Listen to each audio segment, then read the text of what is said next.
Hi, it's Nikki Shaver here, just dropping by from Legal Tech Hub to let you know a little bit about the event we held last week in Washington, D.C. This was one in our series of events for mid-sized firms that we classify as being from about 50 lawyers to about 200 lawyers. We had about 50 people attend. We had speakers ranging from Ed Walters of VLEX to Rob Berger of Stern Kessler. And we had firms in the room anywhere from the size of 4 lawyers up to about 270 lawyers. It was a great event. We covered all kinds of topics around generative AI and how law firms of that size can really prove to be more nimble and agile in the way that they deploy generative AI and derive significant benefits from deploying it internally. We look forward to our next such events. We have one coming up in Boston in October and another one in Miami and then Atlanta later in the year. And our next LTH flagship event is in New York on September 18th. So drop by our website, legaltechnologyhub.com. And if you look at our top menu, you'll see events. You'll be able to click on that, find LTH events, and be able to find out more information and register. We do hope to see many of you there. Greg, back over to you.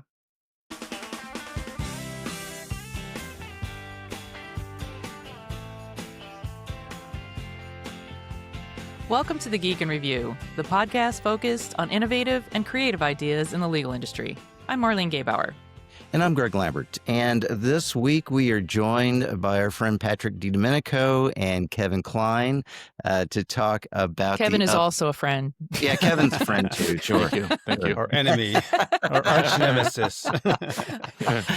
Patrick, our friend, and Kevin. Yeah. And Kevin. So that's how Kevin's used to being introduced anyway. So Yeah, I ride in the sidecar. So they are both here to talk about the upcoming KM&I for Legal Conference, which is now in its third year, which will be co-located with a brand new event called Legal Tech Connect, both happening side by side in October this year in New York from October 22nd to the 23rd. So Patrick and Kevin, thanks for joining us.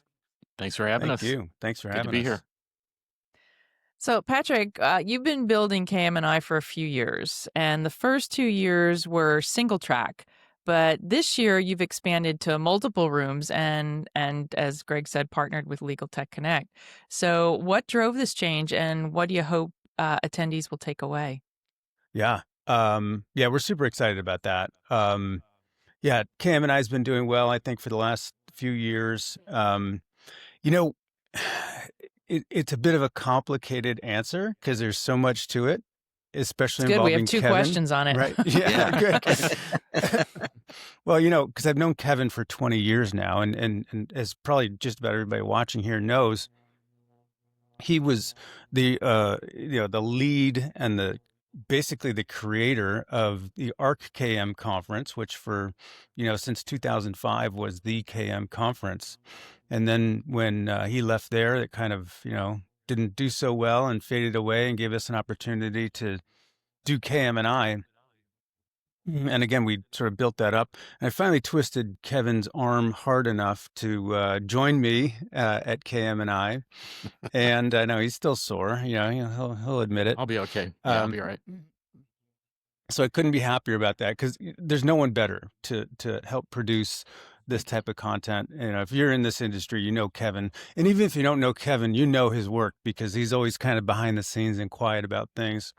So super excited about that. It's going to be even better than it has been the last couple of years that we've been doing it.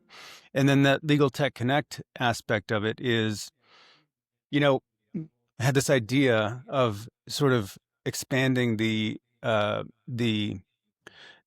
areas of Legal Tech Connect that we can address, because KM&I is very niche, right? It's just about knowledge management innovation, but we saw the opportunity to sort of expand that to broader legal tech topics.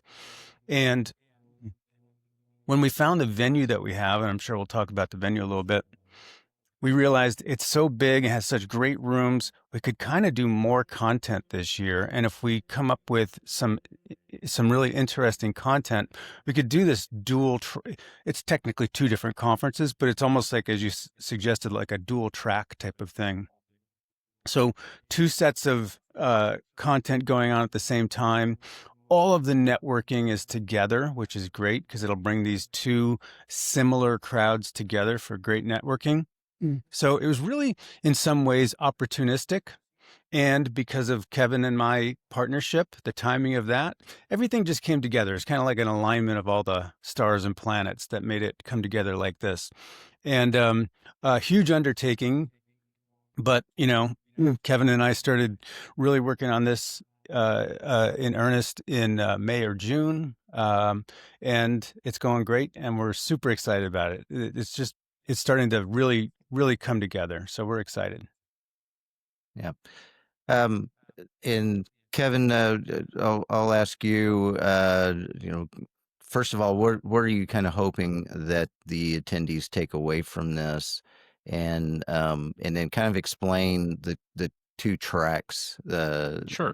that are going on. Yeah, to sort of pick up where Patrick left off, I think the space itself was kind of the genesis for the idea to build something just because there was the opportunity to build something alongside KM&I. And KM&I is very much a peer-to-peer event. If you go back to the ARC days, KM Legal was kind of, it often was referred to as like a homecoming, right? It was in the fall, it was in October. And back then, there weren't quite as many legal tech events happening in the market. So there was ILTA, there was ARC, there was Legal Week. Now it's a very different landscape, obviously. But ARC KM was like, it's a community. It's always historically been very tight knit, and it was an opportunity for everybody to hang out for a couple days in New York.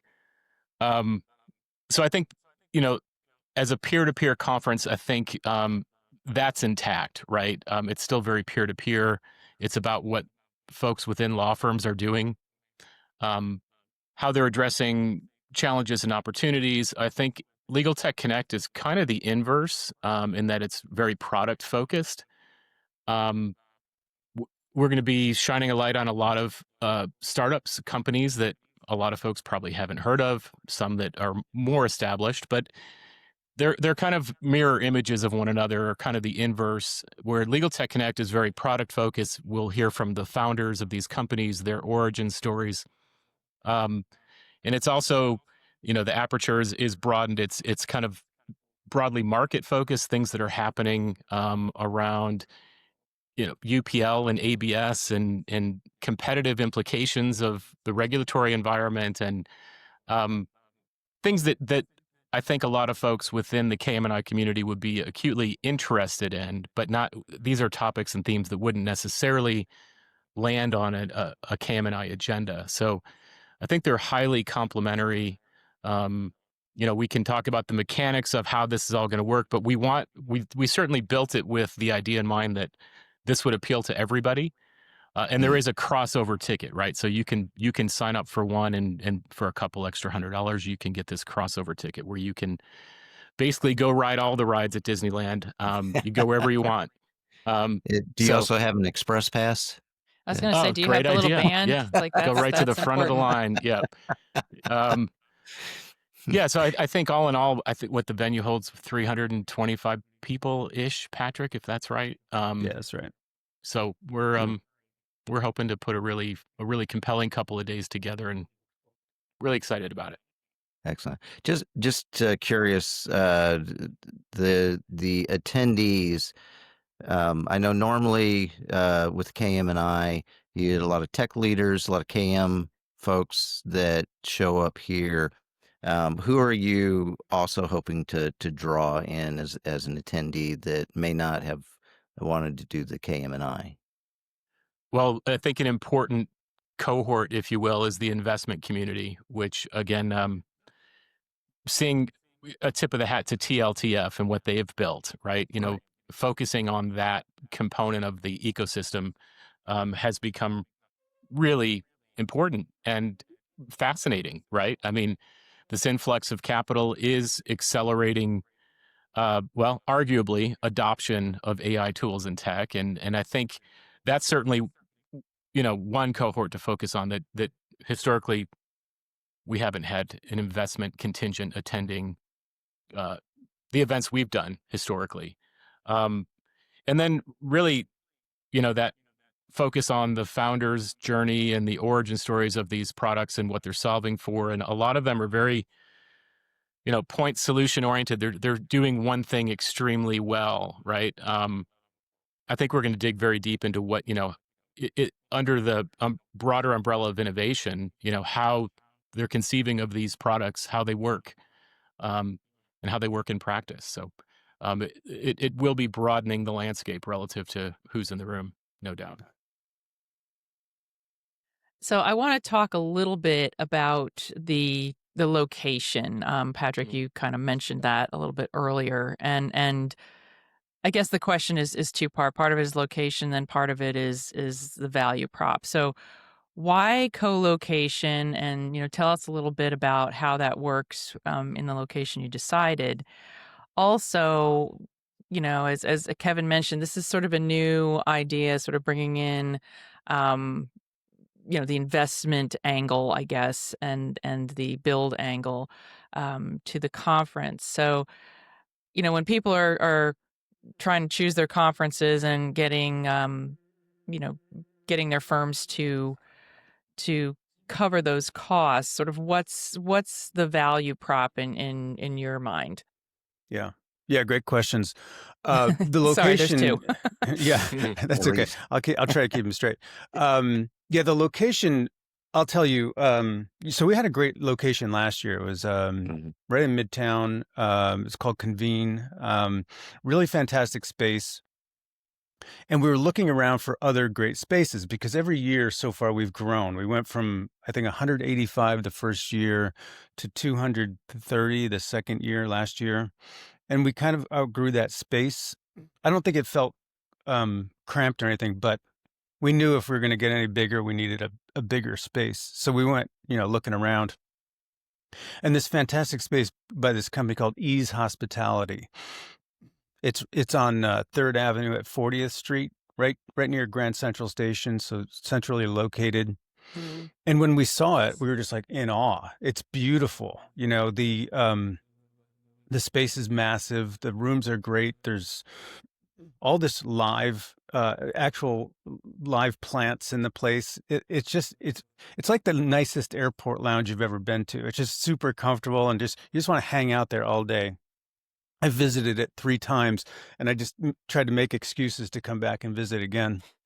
It's just wonderful, just a wonderful space. And all the technology there is great too.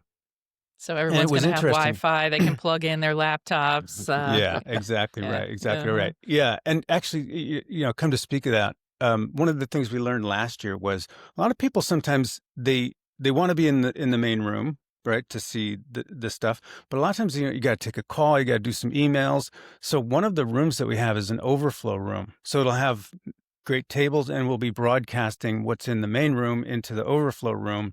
So if you need to take a call, if you need to do some work on your laptop or whatever, you can do that. So there's just and there's tons of seating and tons of tables. And then the other great thing about it, what really put us over the top on this is when we were touring it, they're showing us the conference center area. And this is I think it's like the 7th floor of this high rise in Midtown. And when we went in, we turned to the left and go toward the conference center. I look over my shoulder to the right and there's like a coffee shop over there. I'm like, okay, let me think about that. I just got a thumbs up there. So we tour the thing and then we're heading out and I go, what's up with the coffee shop over there? He's like, oh, that's the building's tenant lounge. That's where any person in the building can come in and grab a coffee, hang out. There's a ping pong table. There's an outdoor terrace. There's 2, by the way. And there's all this loungy. There's selfie booths. There's private little meeting rooms. And I'm like, did you ever rent that out as part of this? And they're like, not really. But so anyway, long story short, we got that tenant lounge too. So this whole additional lounge for people to hang out and really connect, right? And that's, I think, one of the most important things. Of course, the content is great. It always is. We have I think the best speakers, especially last year. We had this guy called Greg Lambert on stage. Yeah. He was fantastic. The content's always great, but people really want to connect and network, and this space just blows that out. It's just amazing. So we're super, super excited about it. So the space is great. Really excited about that. And of course, I can't remember the second, the combination of Legal Tech Connect and KM&I. Mm-hmm. As Kevin sort of talked about already, these communities, and I do believe, I don't use that word lightly. I think it's very true what Kevin said about the community, the KM&I community. These communities are kind of like a Venn diagram overlap situation, right? Of course, we have the law firm folks, the chiefs and the directors and the KM attorneys and all those folks, innovation folks. We have the vendors too, the sponsors, a lot of them, and great ones too. The missing piece is, and as Kevin sort of suggested, the missing piece that I do believe, you're right, Kevin, it has accelerated the adoption of not just AI technology, but a lot of other technologies. I was having an interesting conversation with someone about that yesterday. Bringing those folks into the mix is really helping, right? It's helping in many ways. Obviously, the investment helps everybody, right? But also, the investment community kind of pushes people forward a little bit more than maybe law firms or lawyers or others are comfortable with. And I think that's a good thing for us because I think, we could use a push forward. So bringing those two communities together that are complementary, I think is going to make this, greater than the sum of its parts. I'm excited about it. Well, and I know last year you were excited about the food offering that was at the conference. How's this year's food offering looking? Yeah, unfortunately, the food is going to be horrible this year. It's not Corn dogs. yes, bag lunches and everything. No, County fair style, yeah. Even yes, Nice.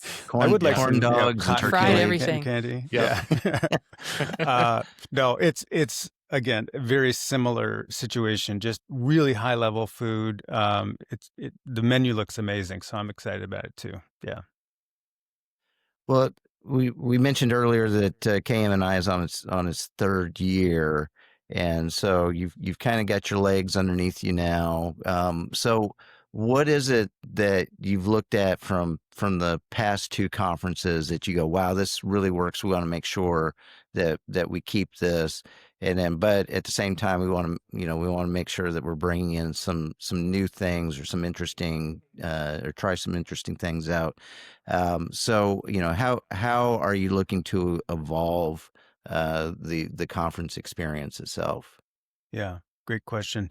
A few of the things that I think are unique to KM&I and that people have really given good feedback on. First, they just love we get universal great feedback about the speakers. We always, as we always vet the speakers very well. We want to make sure we have the best speakers and talking about the most relevant topics, which I think we've done again, especially with Kevin's input. He's like I said, I don't think there's anyone better than him when it comes to I've been vetted by Kevin before. He's tough. Yes. He rejects 99.9% of our proposed speakers, and only the best ones. He's the Yale Law School of conferences. That's right. People kind of get upset with him once in a while. But some of the other features I think that are unique and that people love, and I didn't realize people would like this as much as I thought they would. What we have instead of, because we don't put sponsors on the stage at KM&I. But of course the sponsors need to get the word out about what they do. So there's two ways we do that. And I was surprised how much I knew the sponsors would like it, but I didn't realize how much the, non-sponsor attendees would like it. And one of those things is our 5-minute sponsor spotlights. So between most of the substantive sessions, we'll have a sponsor come up and do 5 minutes, and they tell, whether it's a industry update or a product demo or something like that, whatever it is, they get 5 minutes, start the clock, and when the buzzer rings, you're off. But it's a great way for attendees to get a great sense of what that sponsor is offering very, very quickly, right? So then you can say, that's not relevant to me, or that's definitely relevant to me. And now I'm going to go out and see them in the sponsor gallery and have a more substantive chat.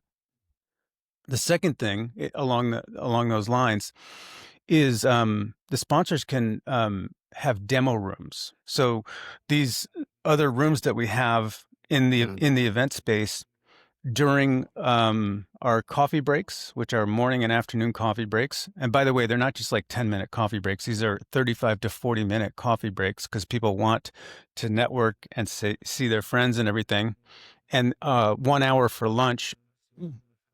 During these breaks and lunch periods, vendors can do these demo rooms and really dive deeper into showing those interested people whatever their products and services are.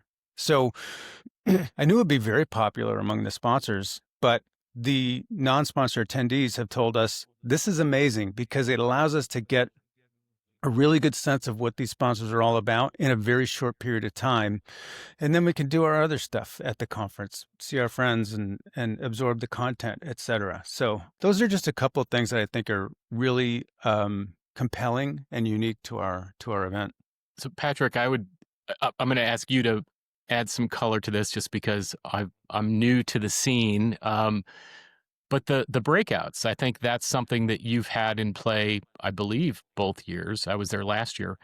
So the breakouts are still part of the program. Patrick, if you want to provide like a high level on that and why you've kept it on the program. Yeah. Now I'm asking the questions. Yeah, I know, right? When we have Marlene answer that.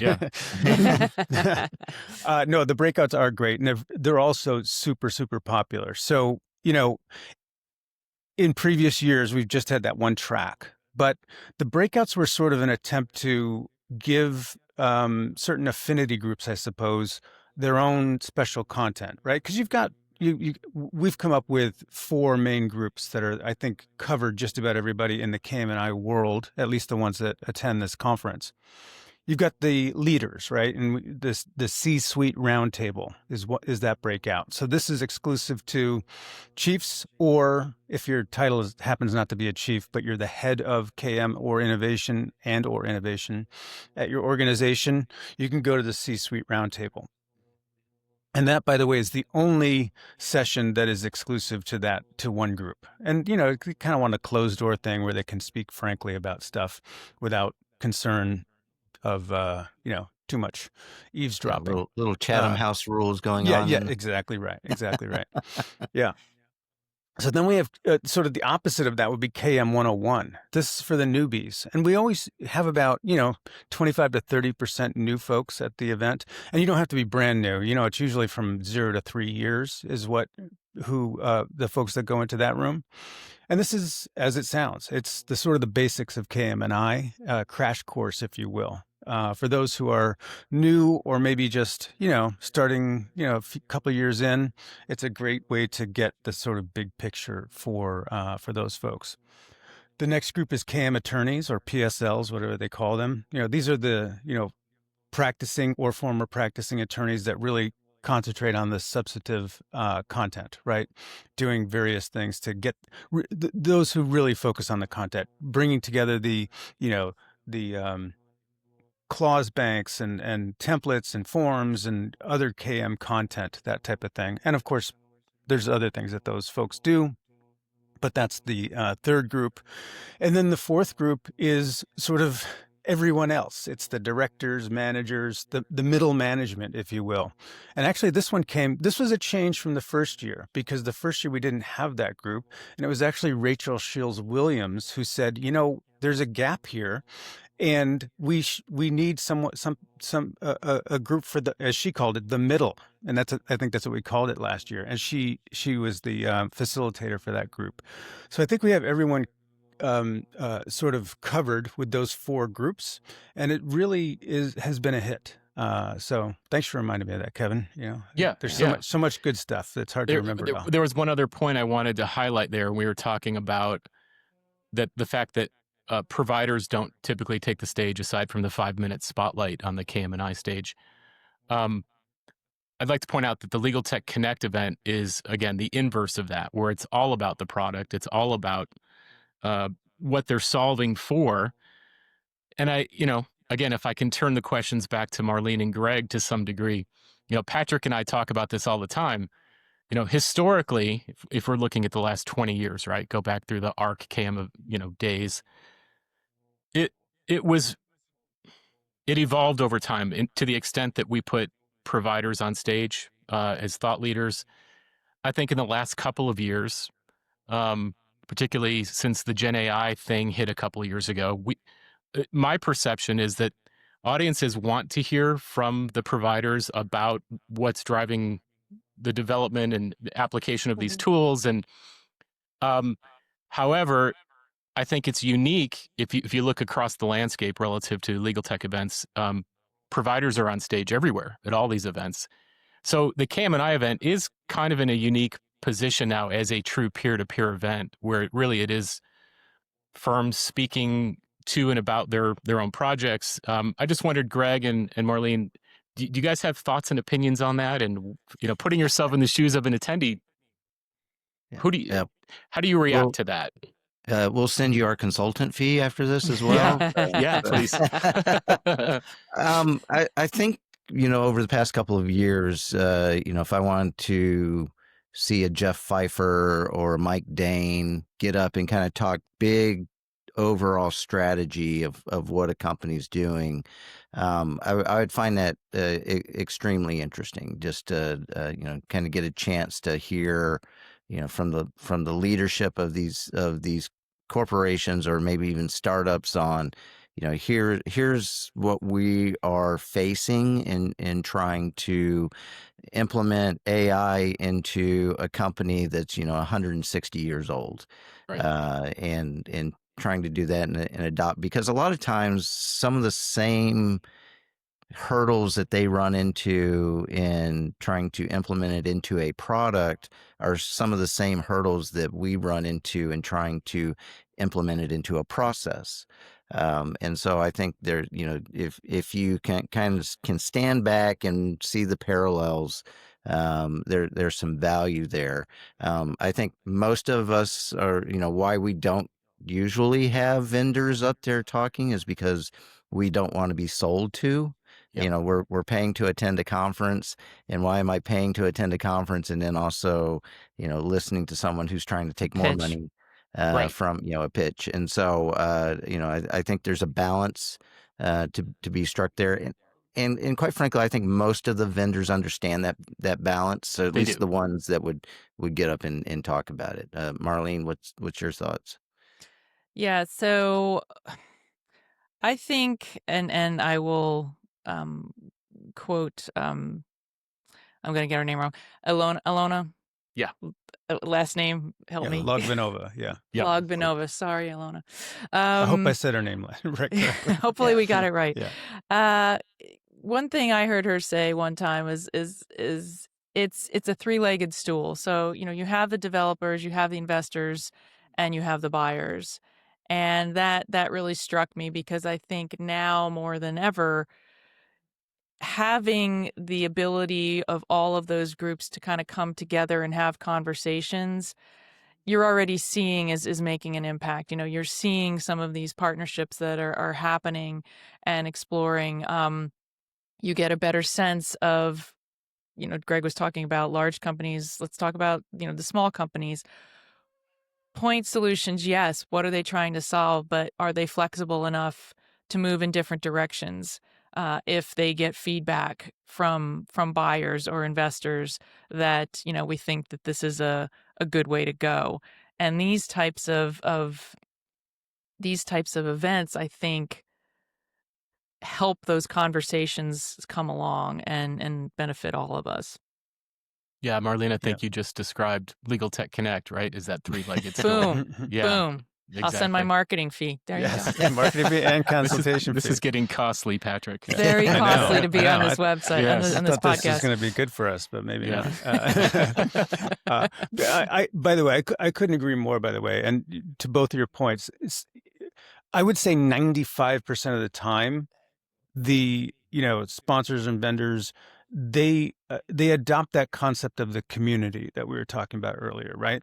And they don't treat you like a dollar sign target they're not just trying to pitch to you, but we've all experienced that one vendor who's on a panel and they go rogue, and it's like, hey, I know this isn't what we're going to talk about, but let me pull up a demo really quickly. And then, I've had bad experiences with that, so I've become allergic to it. And quite frankly, maybe it was an overreaction to not put sponsors on the stage in the way that we do, but it sort of worked out well because of the way we do that. And again, it's one of those bad apples spoil the bunch type of thing. But again, it turns out that I think a lot of people appreciate it. And I do think the point was made earlier as well. Making sure you've got the right people in the room, right? Who are not going to take advantage, who are going to truly be members of the community and who are partners. And I think we're seeing a lot more of that these days, which I really enjoy, and I think it's great. So I think it's a good balance and a good mix of folks that we have. So I'm excited about it. Yeah. Before we jump off on that topic, I think a lot of us that were there last year want to know, did Joshua Fireman convince you that to bring in the wrestling ring this year and have a little MMA action going on? We're still working on that. We couldn't get the insurance policy to cover that. It's just astronomically expensive. So we're gonna figure it out at one point, for sure. Maybe in year 4. Yeah, he told me he's not going to actually retire until he gets to do that. So we're definitely working on it because that guy needs to retire, man. Well, tell me, he definitely needs to show up in the tights. Yes. So it's Joshua Baby wrestling steps. all takers, all comers. Joshua just that's how that works. Interesting. I'm not sure. image. I'm not sure he knows that yet, but yes, that's how it's going to work. He Oh, does he's now. been training. All right, so going to get into more of the substantive part of the actual programming. Kevin, one of the themes this year is ROI from AI and KM tools, near and dear to my heart. So we've seen data points like LexisNexis reporting triple-digit ROI in firms like Ogletree, showcasing client portals that demonstrate real returns. So how are you addressing ROI on the agenda this year, and what kinds of examples or case studies are you expecting to surface? I think that's going to come up all over the place, quite frankly. I think throughout the agenda. As I think Patrick has said a number of times at the event last year and within some of the marketing, it's a KM and innovation conference. It's not an AI conference. However, there's no escaping that Nope. AI is going to come up every probably 4 minutes, if not more often than that, within conversation. So, there's a data strategy discussion, kind of data as a differentiator. I think you're going to get some really great takeaways there. I know Tim Fox, who's part of that panel, is also on the Legal Tech Connect stage with Ivan Lee at Datasaur. They're going to be talking about some co-development projects they've done, which will very clearly illustrate ROI. There's another panel on the session called The Rise of the Legal Engineer, which I think is interesting. And it kind of speaks to the evolution of the function itself, and kind of, what skill sets are required moving forward for knowledge management, and to what degree are KM professionals builders and connectors and tech stack developers. And, that's the engineering piece, obviously. But really it's about scaling tools, driving adoption, and really that's kind of where the rubber meets the road, right? So I think there'll be a heavy ROI focus there as well. But I think in general, I think that's going to come up a lot. Another, primary underpinning is client centricity throughout the program, which is another thread that I think is kind of tangential with ROI. I think these themes are going to be central to most of the discussions, honestly. Yeah. Well, let me pull on the legal engineer thread a little bit. Yeah.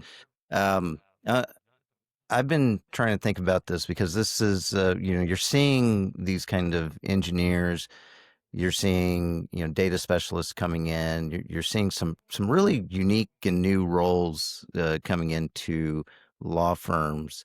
And I'm kind of wondering, where are you thinking there's going to be a preference on where these roles sit? Because I think there's kind of like three areas that you can look at, and that is, the KM area, the whatever innovation area is it's being developed, and then the traditional IT uh, area.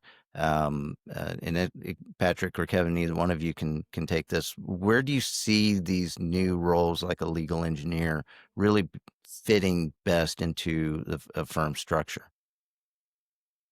I'll say I have my opinions about it, but Don't say it depends. It depends. It depends. Yeah. Well, let me think. Well, first of all, the unfortunate thing, it's not unfortunate, it's just the reality of it is there's so much diversity at law firms. Even, how many years are we into this whole thing, right? I mean, 20 years, at least for me. You would think there'd start to be some standards, but there appear to not be any standards.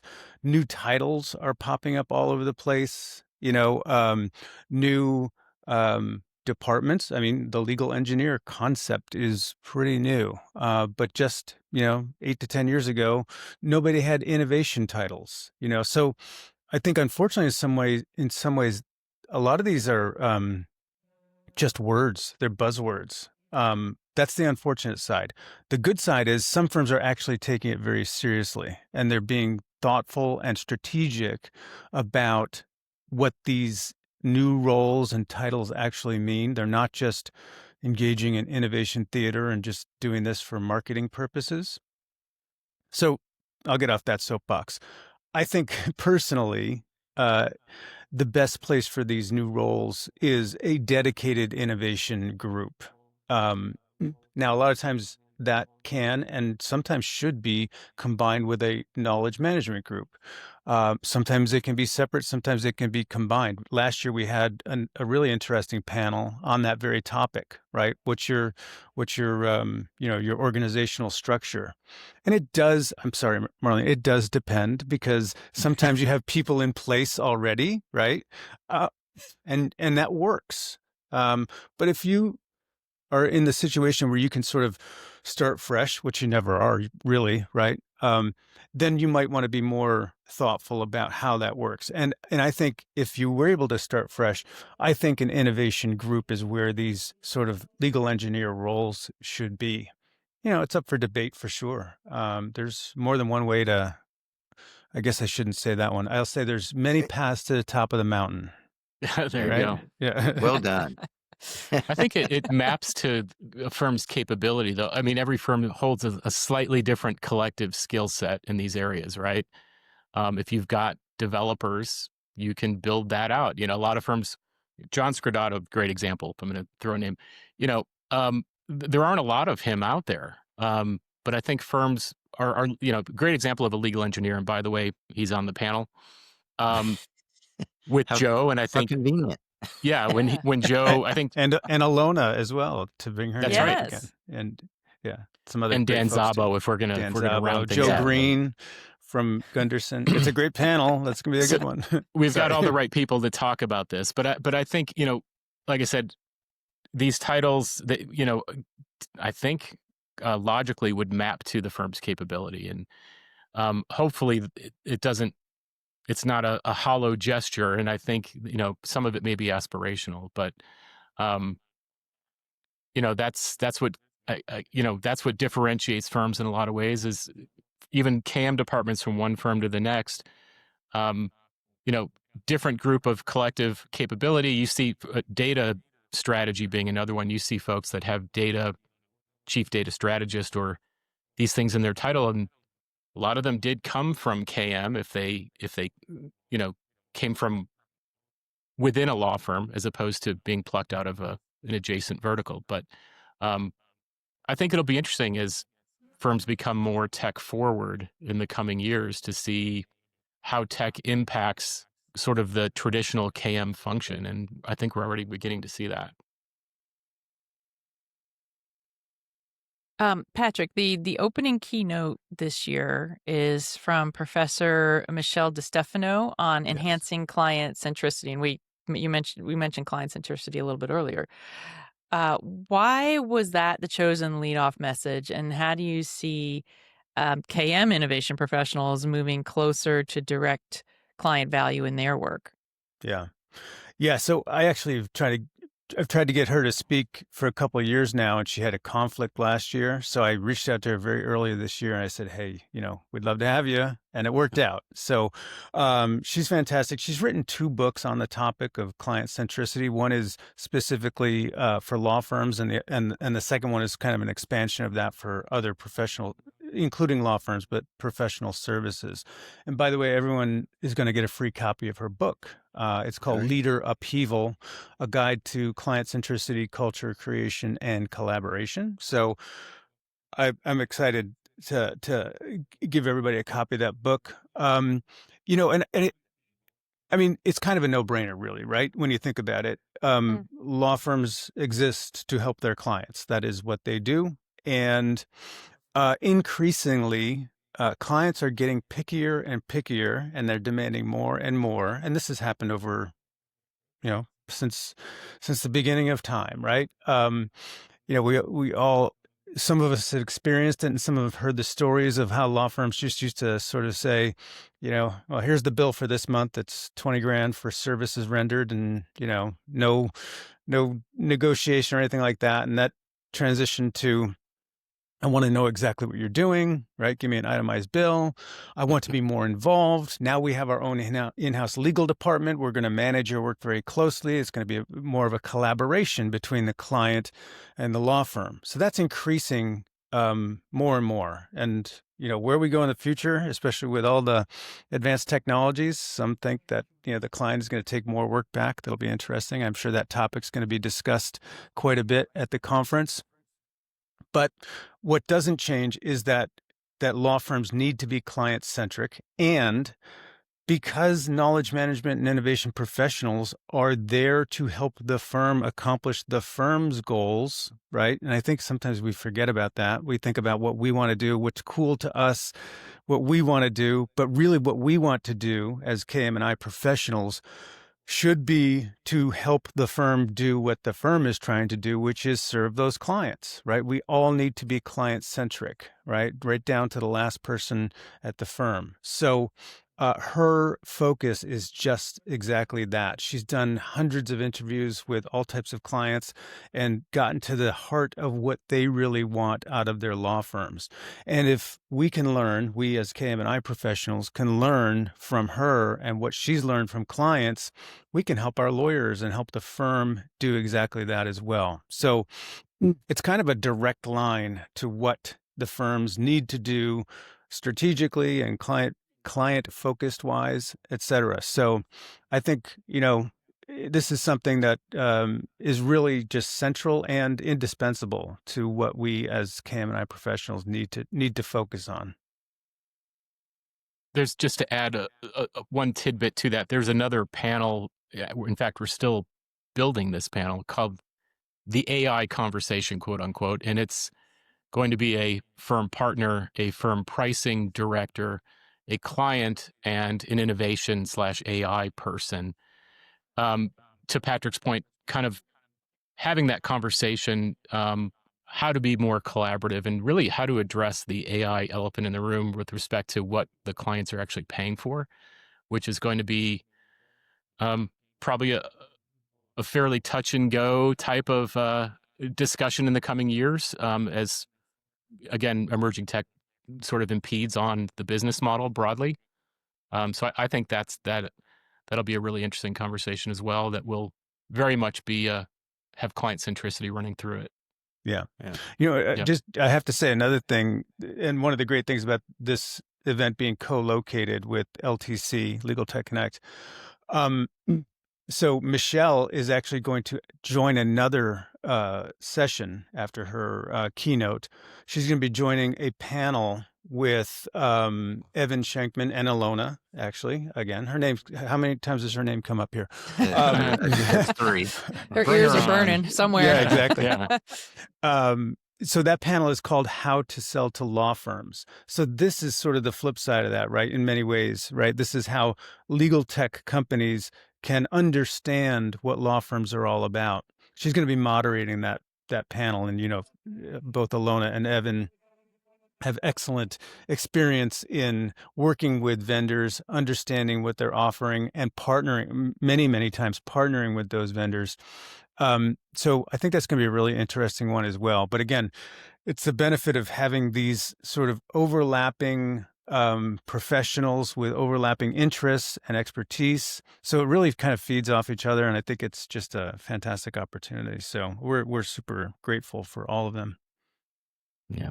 Well, I'm going to ask you guys to kind of zoom out a little bit about the conference and start looking at, we've got the LTC, we've got the KM&I, the 2 tracks, but what is it, or big picture, that you think is going to be coming out of these 2 conferences that your attendees and speakers and vendors are going to come away with, that kind of helps them start to figure out where we think the legal innovation is headed? Oh, Kevin, you want to take start? that one first? Yeah, I think again broadly, kind of mentioned this briefly at the top end, is that I think legal innovation is no longer incremental. I think it's sort of market level, and I think kind of high level, these 2 co-located events will do a really good job of illustrating that. Again, conversations at KM&I get into roles and workflows and culture, while LTC is really focused on the external forces, AI native startups, capital flows, regulatory change, and, together pushing the market forward. So I think it is telling a story. I don't know if you've heard the term, you probably have, this law firm 2.0 model, which is tech forward, data driven, client centric. I think it's, again, just in terms of a snapshot of this moment in time, I think it's going to do an excellent job of capturing that. And Patrick, what do you see? Yeah. There's the obvious stuff, right? The content, the speakers, but then, and I've gotten this sense personally, but I've also heard it from others, which helps me, uh, helps me prove to myself, at least, that I'm not crazy.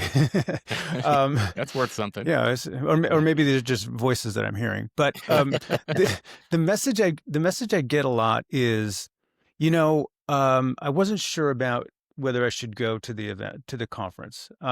But first of all, it was great. And then they say, but there's something about it, and it's almost ineffable. I can't actually put my finger on it. It's the community, it's the people, it's the little interactions that you have, while you're grabbing coffee. It's that I met someone new. Several people have said to me, "Oh my God, I'm so glad I met so-and-so, because they've become sort of a mentor to me. I had no idea that someone, had these same experiences, and I was able to really get some good advice that I didn't even think I needed," that type of thing. It's almost like the serendipity to this event. And I think that has a lot to do and says a lot about the people who are attracted to what we do, and the people in this room. They're all so generous. This is a great example. You guys having us on this podcast. I mean, you guys have been great. You're always trying to expand the exposure of the types of things that we all do and everything. It's just such a great community. And I think that's really one of the biggest and best things about this. And I think bringing in that, I know I mentioned it before, but I'm super excited about it. Bringing that in, that other side, that LTC side, because it's such I think, a complementary group of folks. I think it's just going to be next level. So I think that's going to be a big part of it. That's the takeaway for me, I think. Yeah. Okay, guys, we have come to the part of the podcast where we ask the crystal ball question. So looking ahead a few years, what do you think conferences like KM&I will look like? Will we be going to them? Will we be remote? Will, ROI from AI still be the dominant theme, or will we be talking quant computing? Do you see new challenges on the horizon that, KM and innovation professionals should start preparing for now? It's a good one.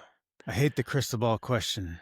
Crystal ball question's so great. hard. That's Well, what you they say. can't- Prediction is really hard, especially if it's about the future. Especially about the future. That's right. Well, with respect to conferences, I think at some point the pendulum will probably swing the other way, and there'll probably be fewer of them. I think. Yeah. There's probably a tipping point somewhere. The audience for these events is finite, and it's not terrifically huge, right? So that's one thing. In terms of how it's delivered, I don't know. Maybe there'll be holograms of speakers popping up from all corners of the world. The tech enablement piece could have interesting implications. But what it is we'll be talking about, I do believe that there will be broad business model changes and implications brought about by emerging tech that will reshape the business of law. I think at this point, there's very little pushback on that, if it's safe to say. So I think that'll be one of the more interesting concepts and themes to explore, from a creative standpoint, how firms are going to market, essentially. And will it be, will services be like largely unbundled, where you have automation that can drill into one thing exceptionally well at a lower price point, which that sort of thing alone will cause quite a bit of disruption. I think there's a segment of the market that's probably untouchable, the sort of bet the business type of litigation thing, that I don't see that necessarily changing, but that's just a small segment, correct? So I don't know. Those are a couple of my views. Patrick, I don't know. Agree, disagree? You covered all the bases there, Kevin. I think you made all the predictions. I'm just kidding. No, I agree. I definitely agree about the conference scene. There's ridiculous numbers of conferences out there, and I think I think some. I don't know if it'll be consolidation or if it'll just be that folks just decide not to do them for various reasons. But actually, it's funny because that reminds me of something that struck me, and I wrote a little LinkedIn article about it. It's never been easier to do things, but it's never been harder to do them well. Podcasts are a good example, right? How long have you guys been doing this? 10 plus years? 7 years. 7 years. I mean, you guys are among the you guys are among the We started a week pioneers. before Bob Ambrogi did. See that, right? That's our claim to fame. I think of Three Geeks That's as good. one of the original legal Yeah, podcasts. blog's been around for 18 years. So Yeah, that's Oh, been wow. much Which one? longer. the blog. the blog. Oh, your Three blog. Geeks- Yeah. Yeah, Maybe the that's why blog's I was been thinking it around was longer, right? a Well, while. blogging too, right? But it's so easy to spin up a podcast or spin up a conference these days. There's software that helps you do it more easily than ever. But the devil's in the details, right? Yours is great because of all the things you do, and we've obviously been through the preparation and everything else. Conferences are the same. They're very difficult to do well. Easy to spin one up and just get a bunch of people in the room, and that's what we try to do. So that's one thing, and I think there will be there'll be fewer in the future. I think one of the things I think about in terms of our profession is, I think there's going to be, how do I put this? There's going to be a bigger focus on substance over appearance, and I kind of mentioned that earlier. Innovation theater, right?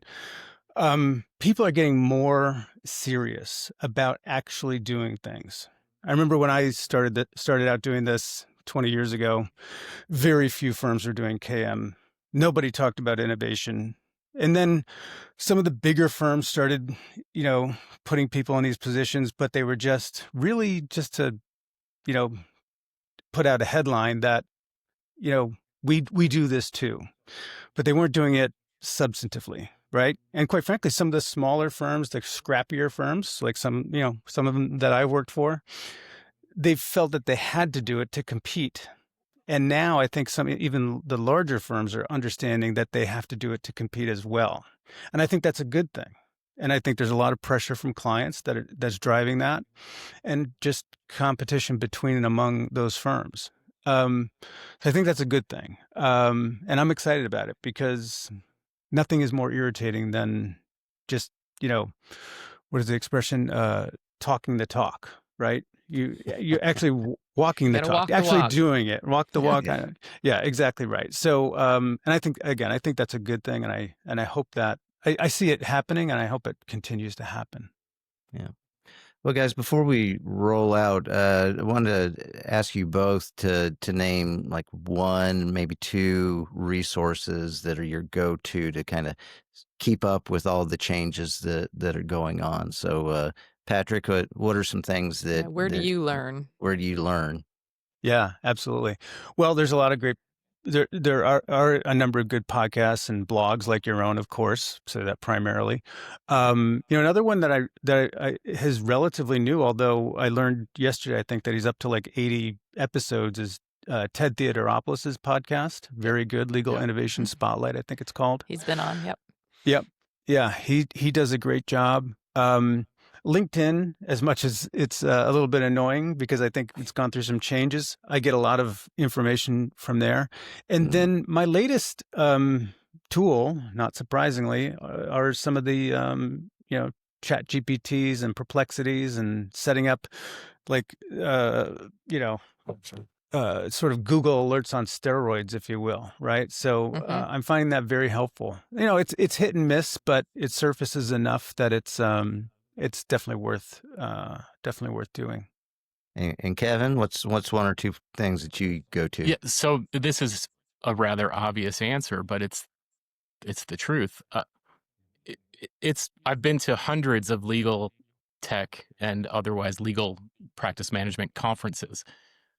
By far and away, that's hearing people on stage, whether I put the event together or not. That's where I learn the most. And with respect to the events that I've produced myself, that production process involves typically hundreds, dozens of conversations. Again, far and away, that's where I learn the most, is just talking to people one-on-one, understanding their challenges, what they're solving for, there's nothing that comes close. But as far as a resource, I was going to mention Ted's podcast. I think is fantastic. I think Three Geeks is fantastic. I've been tuning into both for years. And yeah, LinkedIn in general, you have a lot of one-off people that just pontificate on one thing or the other, write an article, and there it is. You could spend the entire day scrolling on LinkedIn and lose hours and hours. But doom scrolling on LinkedIn. We probably need to a new pastime. rebrand that. It's not necessarily doom scroll, but yes, same activity, same exercise. But there's so much good content that is just emanating from every angle. I mean, every time you subscribe to a newsletter on LinkedIn, you wake up and how many articles are in your inbox that, I mean, those are among the first things I see when I wake up is, 5, 6, 7 different articles. And, so it's definitely a challenge to stay on top of all of these things. And you do have to kind of whittle things down and pick and choose. But thankfully within this community, there's an abundance of great content and great thinkers. So, that's true. Yeah. All right. Well, Patrick DiDomenico and Kevin Klein, thank you both very much for coming in and talking us here on the Geek in Review, and excited about the KM&I in LTC conferences that are coming up in October. So Thank thank you both. guys It's so been great much. to be We here. really appreciate you. Looking forward to seeing you Yeah. there. And thank you guys. And thanks to all of you, our listeners, for taking the time to listen to the Geek and Review podcast. If you enjoy the show, share it with a colleague. We'd love to hear from you on LinkedIn. And there's LinkedIn again.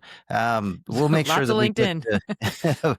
well, speaking of links, we'll make sure that we put the links on the show notes for the conference in your own LinkedIn. But if there's places that you want to send people to learn more about the conference, where would that be?